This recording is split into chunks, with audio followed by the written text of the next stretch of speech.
আসসালামু আলাইকুম। আপনারা দেখছে আবু হুজাইফা দি ইসলামিক চ্যানেল। অনুগ্রহ করে লাইক করুন, শেয়ার করুন এবং চ্যানেলটি সাবস্ক্রাইব। আজকের এই বিশেষ বিশ্লেষণে সবাইকে স্বাগতম। একদম শুরুতেই বলে রাখি, আজকে আমরা ইতিহাসের ভীষণ কৌতূহলোদ্দীপক এবং গভীর একটা প্রতীকের জগতে ডুব দিতে যাচ্ছি। একটা প্রাচীন কিন্তু অবিশ্বাস্য রকম গুরুত্বপূর্ণ ঐতিহাসিক বিবরণীর ব্যবচ্ছেদ করব আমরা, যা দাঁড়িয়ে আছে দারুণ একটা রূপক বা আরও নির্দিষ্ট করে বললে অসাধারণ একটা স্বপ্নের ওপর।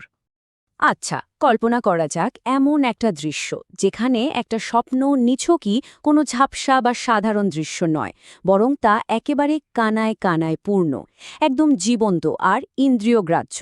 যখন কোনো স্বপ্ন ঠিক এই পর্যায়ের পরিপূর্ণতায় পৌঁছায়, তখন আসলে কি ঘটে? এই প্রশ্নটাই কিন্তু আজকের আলোচনার মূল কেন্দ্রবিন্দু। চলুন খোঁজার চেষ্টা করি কিভাবে একটা আপাতদৃষ্টিতে সাধারণ স্বপ্ন অভাবনীয় গভীর কোনো অর্থ বহন করতে পারে। ঠিক আছে, তাহলে এবার সরাসরি মূল বিষয়ে প্রবেশ করা যাক, একটি প্রাণবন্ত নববীয় স্বপ্ন। যে কোনো বিষয়ে একেবারে শেকড় থেকে বুঝতে হলে সরাসরি মূল উৎসের দিকে তাকানোর কোনো বিকল্প নেই, তাই না? সহি আল বুখারীর ৮২ নম্বর হাদিসে বর্ণিত ইবনু উমরের এই ঐতিহাসিক পাঠটি কিন্তু আমাদের আজকের এই পুরো ব্যাখ্যার মূল ভিত্তি। এই প্রাচীন বিবরণটি প্রতিটি শব্দ আমাদের ওই সময়কার একটা স্পষ্ট চিত্র বুঝতে সাহায্য করবে। তো ঘটনা প্রবাহটা আসলে কী ছিল? চলুন ধাপে ধাপে ভেঙে দেখা যাক। প্রথম ধাপে দুধে একদম টয়টম্বুর একটা পেয়ালা নিয়ে আসা হলো। এরপর দ্বিতীয় ধাপ, সেই দুধ একেবারে পরম তৃপ্তির সাথে পান করা। কিন্তু চমকটা এখানেই। দৃশ্যটা একটু পরাবাস্তব।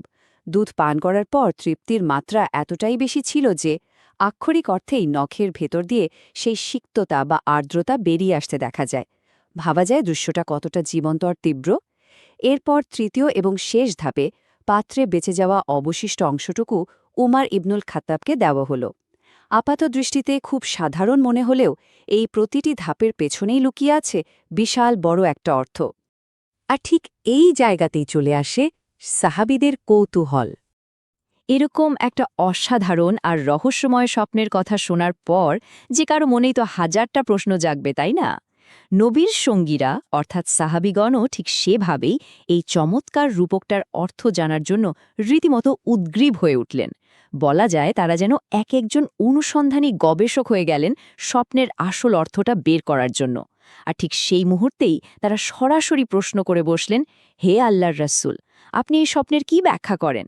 এই একটা প্রশ্নই বুঝিয়ে দেয় সেই ঐতিহাসিক মুহূর্তের উত্তেজনা ঠিক কতটা চরম পর্যায়ে ছিল। এখন এই ব্যাখ্যার সবচেয়ে চমকপ্রদ বিষয়টা হল প্রতীকের পাঠোদ্ধার। একটা একেবারেই সাধারণ পানীয় কিভাবে এত গভীর একটা ধারণার প্রতীক হয়ে ওঠে, এবার আমরা সেই রহস্যের জালটাই খুলব। সেই কৌতূহলী প্রশ্নের উত্তরে মাত্র একটি শব্দ উচ্চারিত হয়েছিল। হ্যাঁ, মাত্র একটা শব্দ, আল ইলম। আরবি এই শব্দটার অর্থ হল জ্ঞান। আরও নির্দিষ্ট করে বললে ধর্মীয় বা আধ্যাত্মিক জ্ঞান। অর্থাৎ এতক্ষণ ধরে যে দুধের স্বপ্নের কথা বলা হচ্ছিল সেটা মূলত এই জ্ঞানেরই চূড়ান্ত প্রতীক। ভাবলে অবাক লাগে কিভাবে স্রেফ একটা শব্দ দিয়ে স্বপ্নের ওই পুরো পরাবাস্তব দৃশ্যটার এত চমৎকার আর যৌক্তিক একটা আধ্যাত্মিক ব্যাখ্যা দেওয়া হলো। আর এটা দারুণভাবে একটা তুলনামূলক সম্পর্ক তুলে ধরে। দুধ এবং জ্ঞানের মধ্যকার এই সমীকরণটা একবার ভেবে দেখুন তো। দুধ যেমন আমাদের শরীরের পুষ্টি যোগায়, শারীরিক বৃদ্ধি ঘটায় আর আমাদের তেষ্টা বা ক্ষুধাকে মেটায়, ঠিক তেমনি জ্ঞান আমাদের আত্মাকে পুষ্টি দেয়। এটি আমাদের বুদ্ধিবৃত্তিক বিকাশ ঘটায় এবং মনের ভেতরের গভীরতম যে আধ্যাত্মিক ক্ষুধা সেটাকে পুরোপুরি নিবৃত্ত করে। একেবারে নিখুঁত একটা সাদৃশ্য। স্বপ্নের প্রতিটা উপাদান কিভাবে জ্ঞানের সাথে একদম খাপে খাপে মিলে যায় সেটা খেয়াল করলে সত্যিই বিস্মিত হতে হয়। ওই যে দুধে পূর্ণ পেয়ালা, এটা আসলে জ্ঞানের চরম প্রাচুর্যকে বোঝায়।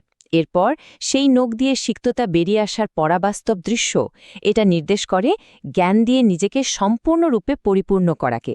মানে জ্ঞান যখন মানুষের সত্তার একেবারে প্রতিটা শিরা উপশিরায়, প্রতিটা কোণায় পৌঁছে যায় আর সবশেষে অবশিষ্ট অংশ অন্যকে দেওয়া, এর সোজা অর্থ হল নিজের অর্জিত সেই প্রজ্ঞা বা জ্ঞানটুকু নিজের কাছে আটকে না রেখে অন্যদের মাঝে ছড়িয়ে দেওয়া। তো এখান থেকে সবচেয়ে গুরুত্বপূর্ণ যে পয়েন্টটা উঠে আসে তা হল জ্ঞানের শ্রেষ্ঠত্ব। এই গভীর প্রজ্ঞা যে শুধু একটা নির্দিষ্ট ভৌগোলিক সীমানায় আটকে নেই তার চমৎকার প্রমাণ হল এই হাদিসটির বিশ্বব্যাপী চর্চা। বাংলা ভাষায় অনুদিত সহি বুখারীর ৩য় অধ্যায়ের ২২ নম্বর পরিচ্ছেদের অন্তর্ভুক্ত এই অংশটির শিরোনামই হল জ্ঞানের উপকারিতা বা জ্ঞানের শ্রেষ্ঠত্ব।